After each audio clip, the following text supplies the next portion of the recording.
Hey everyone, been a little while since I posted a video because we actually ended up moving out to Tennessee and we're building an off-grid cabin to live in out here.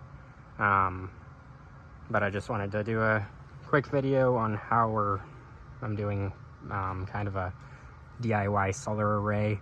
I didn't really want to spend a lot of money right now on, one of the pre-made or like arrays or kits, and doesn't need to be permanent. It would definitely be movable. You could drag it around with a tractor, and it's kind of in a temporary location right now. Just kind of an easier spot to build it before I move it into the permanent location and put it on a little bit better footing, stake it in. I'm trying to put probably, about 38 panels roughly on there, maybe a little less. And they're just 100-watt panels. You can see I've got them 7 on that top row, and hopefully get 7 on every other row, or on each row. And I'm thinking probably 3 rows on the top section there, and then there might be one at a little bit of a steeper angle down near the bottom. I did an 8/12 pitch on it, which gives me about a 33-degree angle, which for our area is pretty close to what I want.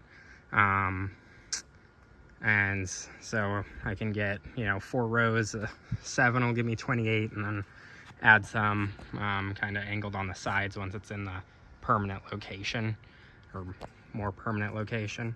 But what I'm doing is I'm just taking the panels. I had some Postmaster Halco.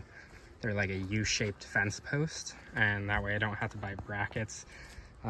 Basically I'm just cutting off sections of these and drilling a hole in them so that I can use them to mount the panels. You can kind of see that's an end piece. I'm just clamping it down, drilling an extra hole in it. This is what I'm using to connect 2 at a time, and then for the ends I basically just cut that in half, drill a hole in it, and then can use that for the end pieces. Then I'm just using 1/4 by 1 inch bolts to attach them. I have got a washer on the back side, lock nut on the front, and I'm keeping them a little bit loose until I have them mounted to the 2x4s. And then I'm kind of snugging everything down once it's in place.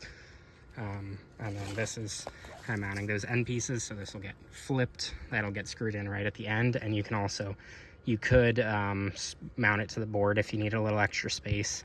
So mount it like backwards, mount it to the board first and then mount it to the panel, and then if you don't have enough room to space it out, then that's a good way to save an inch, which on the first one I did have to do that. One side I had it set up like that, and then right there, and then the other side I had to mount them inward so that I had enough space.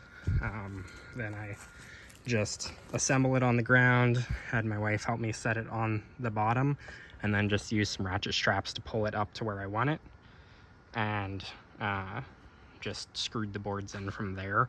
Once I'm done getting the panels on, I am going to add a lot more cross boards to help keep it squared up and stable. And then just run, it's going to be a pretty short run, so just going to use some probably 10 gauge or 8 gauge PV wire, since they'll all be wired in series instead of parallel, so positive to negative. So each time you wire them in series, you're basically adding the volts together and keeping the amps the same, instead of if you wire them in parallel, you're going to be keeping the voltage the same and multiplying the amps with each panel that you add. But kind of a quick video. If you have any questions, feel free to leave a comment, and please like and subscribe. Thanks.